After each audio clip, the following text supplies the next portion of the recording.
Imagine hiring the perfect babysitter. She's always early. The kids adore her. Your neighbors recommend her without hesitation. She remembers birthdays, helps with homework, bakes cookies from scratch, and somehow manages to leave your home cleaner than when you left. Before long, she isn't just your babysitter. She feels like family. Now imagine finding out that every smile, every kind gesture, and every conversation was part of a carefully planned scheme. Because she wasn't there to watch your children, she was there to study you. This is the story of the babysitter who stole 3 identities and nearly disappeared forever. When Emily Carter arrived in the quiet town of Brookhaven, nobody questioned her story. She told people she had recently moved after losing her husband in a tragic car accident.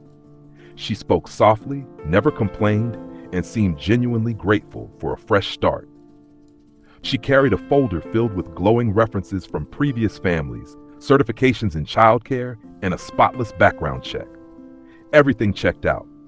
Within weeks, parents were competing to book her. She wasn't just good with children. She seemed to understand families. She remembered everyone's names after meeting them once. She knew which child had a peanut allergy, which one was afraid of thunderstorms, and which parents preferred text updates instead of phone calls. She quickly became the most trusted babysitter in town. But trust was exactly what Emily wanted. Every house she entered became another opportunity. While the children watched movies or played in the backyard, Emily quietly observed everything around her. Family calendars hanging on the refrigerator told her when people would be out of town. Unopened mail revealed bank names and investment companies. Framed diplomas and awards hinted at careers and salaries. Sticky notes near computers sometimes held passwords or security reminders. She never stole anything. Not at first. Instead, she collected information. She carried a small notebook that looked like it contained babysitting schedules and grocery lists. Hidden between those pages were notes that would horrify anyone who read them. Garage code 4821. Golden retriever named Max. Vacation starts June 14th. Uses First National Bank. Mother's maiden name mentioned during phone call. Safe located in upstairs closet. Every detail mattered. Most people think identity theft begins with a hacker behind a computer screen. Emily understood that the easiest way to steal someone's identity wasn't through technology, it was through trust. What nobody in Brookhaven knew was that Emily Carter didn't actually exist. 6 years earlier, she had been known as Sarah Collins, an event planner in another state. Sarah built a successful business organizing weddings and corporate events. Clients loved her because she was organized, dependable, and incredibly personable. Then, one Monday morning, Sarah disappeared, along with hundreds of thousands of dollars from client accounts. Investigators searched for months, but Sarah Collins had vanished without a trace, or so they thought.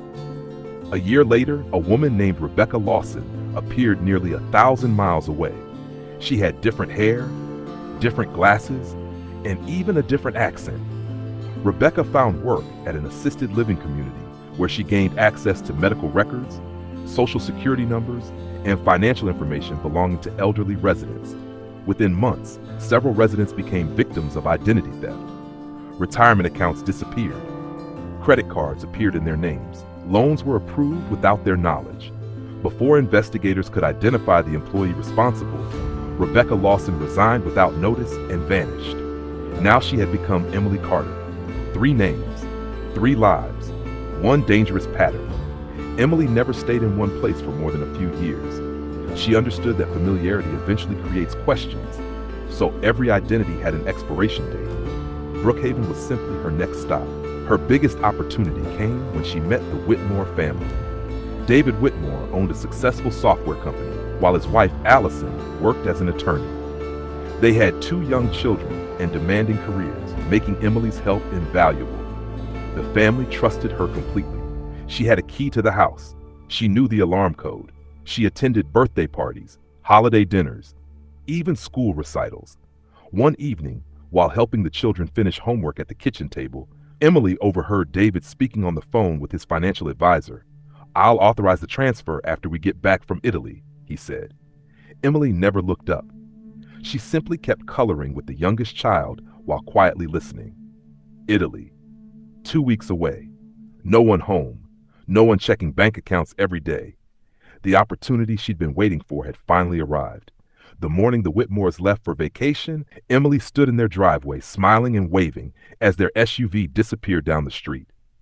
She waited exactly 45 minutes before returning. Using the house key they'd given her, she stepped inside without triggering any alarms. She wasn't there to steal jewelry. She wasn't interested in expensive electronics. Instead, she walked directly to David's home office. She knew exactly where everything was. In less than 10 minutes, she photographed tax returns, investment statements, passports, insurance documents, and several folders containing financial records. She even found an old notebook where David had written password hints for various online accounts. She carefully returned everything to its original place. Nothing looked disturbed. When she locked the front door behind her, it was as though she'd never been there. Over the next several days, Emily worked from a small apartment on the other side of town. Multiple laptops sat across a folding table. Disposable phones lined the wall beside handwritten notes. She routed every internet connection through encrypted networks before contacting banks, investment firms, and credit card companies.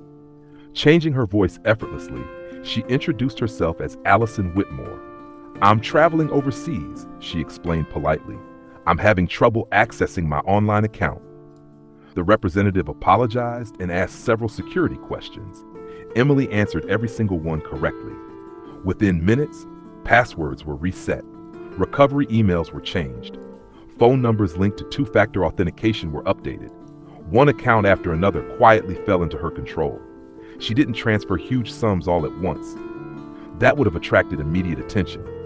Instead, she moved smaller amounts through dozens of fake businesses she'd created months earlier. $5,000, $7,000, $9,000, again and again. By the end of the first week, more than $400 had disappeared without the Whitmores realizing anything was wrong. As David and Allison enjoyed the vacation of a lifetime, taking pictures beside ancient landmarks and sending postcards back home to their children, the life they'd spent decades building was quietly being dismantled, one transaction at a time. Emily believed she had planned everything perfectly. She had done this before. She had escaped before, and she was certain she would disappear once again before anyone realized the truth. But thousands of miles away, a retired detective who had never stopped chasing an unsolved identity theft case was about to notice one tiny detail that would connect three different women and expose the biggest mistake Emily had ever made. Retired Detective Marcus Hale had spent 6 years trying to solve a case that everyone else had forgotten. Officially, the investigation into Rebecca Lawson had gone cold. Evidence had dried up. Witnesses had moved away. Leads disappeared one by one until the file was placed in storage. But Marcus couldn't let it go. Something about the case never made sense. Rebecca hadn't acted like someone stealing money out of desperation. She had been patient, organized, disciplined. Every move had been calculated months in advance. That wasn't luck. It was a system. Even after retirement, Marcus spent hours each week reviewing old evidence from his home office. One rainy afternoon, while comparing employment records from Rebecca's former job, he noticed something he'd somehow overlooked: an emergency contact phone number. It had never belonged to Rebecca. Curious, Marcus searched public records connected to the number. Most of the results led nowhere, until one recent employment application appeared. The applicant's name wasn't Rebecca Lawson. It was Emily Carter. Marcus stared at the screen. Different birthday, different social security number, different address, same emergency contact. His heart began racing. He immediately called Detective Lena Brooks from the Financial Crimes Unit. "I think I found her." Lena was skeptical. Emily Carter was one of Brookhaven's most trusted residents. Parents recommended her online. Teachers knew her. Local businesses greeted her by name. She volunteered at school fundraisers and attended neighborhood cookouts. She didn't fit the profile of a career criminal. Still, Marcus sent everything he had. Lena quietly started looking into Emily's background. The deeper she dug, the stranger things became. There were no childhood photographs before the age of 23, no verified high school records, no college graduation despite claiming to have earned a degree.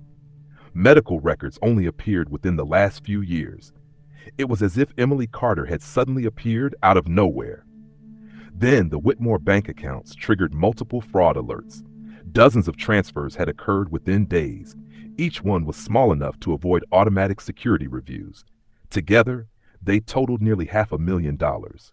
The bank froze the remaining transactions and contacted David Whitmore in Italy.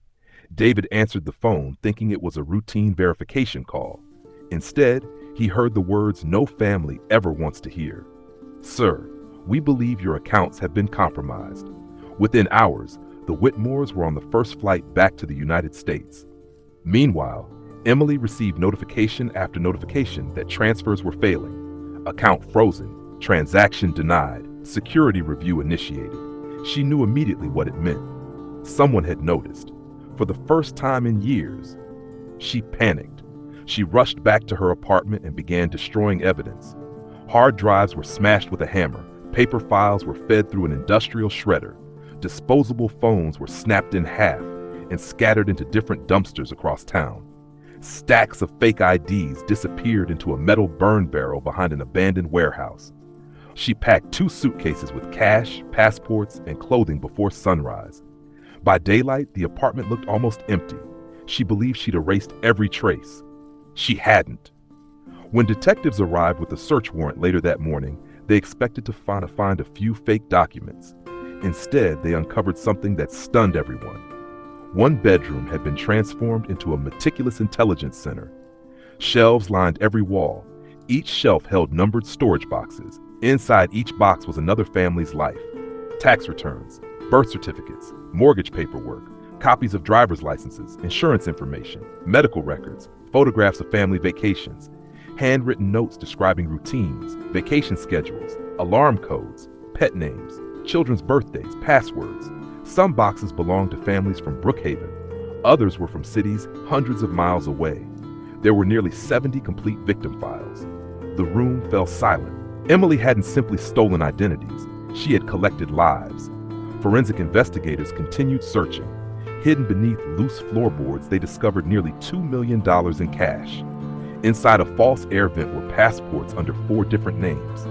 Another hidden compartment contained wigs, makeup kits, prescription glasses, and clothing carefully chosen to match each identity she'd created. Every disguise had a purpose. Every alias had a history. Then one investigator found a small encrypted flash drive taped beneath a desk drawer. It took cybercrime specialists several days to unlock it. What they found became the centerpiece of the case. Spreadsheets ranked potential victims by income.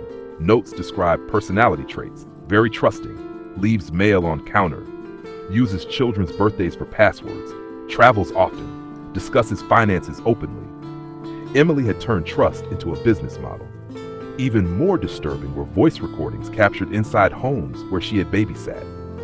Ordinary conversations, parents discussing retirement, phone calls with banks, children mentioning birthdays and pet names, moments families believed were completely private. Every recording became another piece of information she could eventually use. News spread quickly through Brookhaven. Parents who once praised Emily now questioned every memory they had of her. Children asked why their favorite babysitter had disappeared.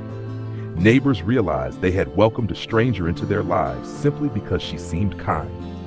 But Emily was already gone. Her apartment had been abandoned. Her car was later discovered at a commuter rail station several counties away. Inside, investigators found only a few fingerprints and an empty coffee cup.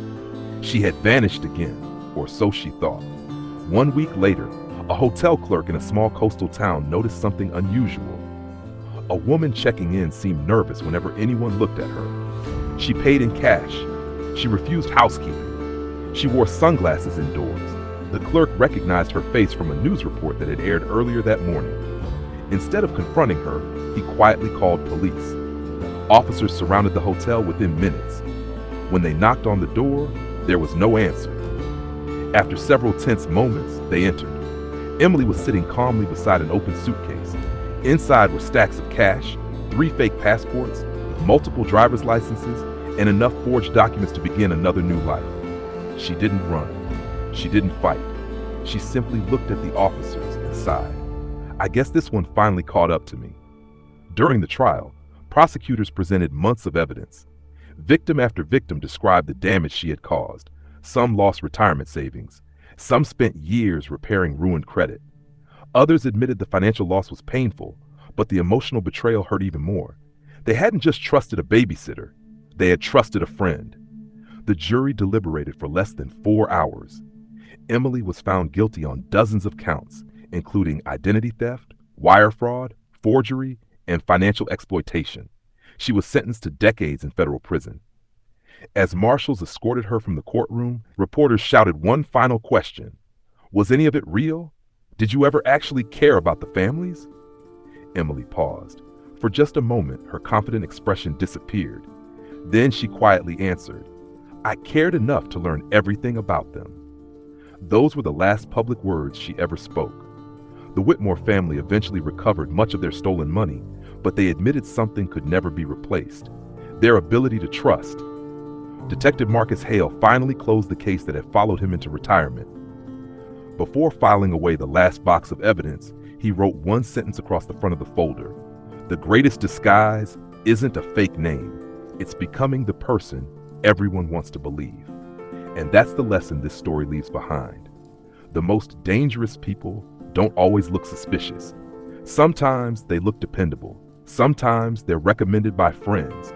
Sometimes they earn your trust, one kind gesture at a time. Which is why protecting your personal information isn't about living in fear. It's about remembering that trust should be earned, but it should also be verified. Because all it took for one woman to steal 3 identities was for people to stop asking questions